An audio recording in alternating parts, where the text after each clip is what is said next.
Isaiah scroll, one of the oldest of the Dead Sea Scrolls, and at around 7 meters, one of the longest. Yet, when Jesus stood to read from a similar scroll at the synagogue in Nazareth, he knew exactly where to find the portion of Isaiah he was looking for. Jesus was thoroughly familiar with God's Word. That allowed him not only to declare good news from its pages, but also to draw lessons from them. Lessons which on that day in Nazareth provoked quite a response. Two men who the term prophet is accepted in his home territory. For instance, there were many widows in Israel in the days of Elijah, when heaven was shut up for 3 years and 6 months. And Elijah was sent to none for his women, but only to a widow in Zarephath. The man was silent. Jesus was comparing the Nazarenes to the Israelites of Elijah's day who lacked faith.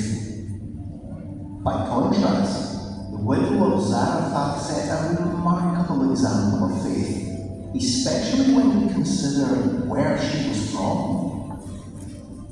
Zarephath was a town with close ties to Sidon. Sidon was one of several city-states in the coastal region to the north of Israel.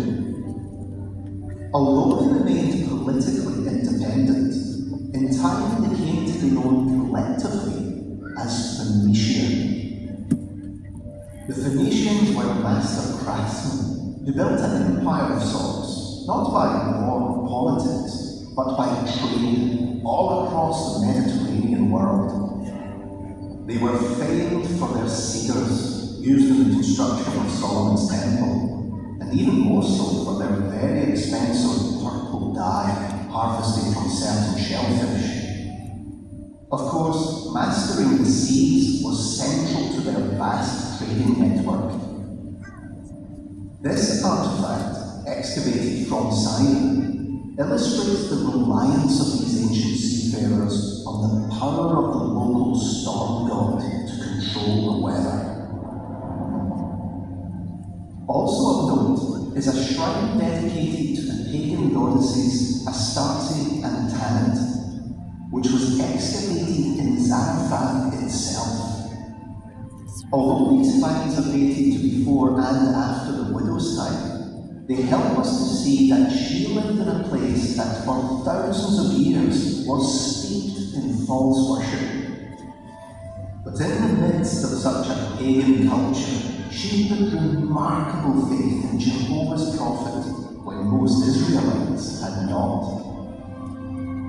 But would the people of Nazareth now do the same with the prophet who stood in their midst?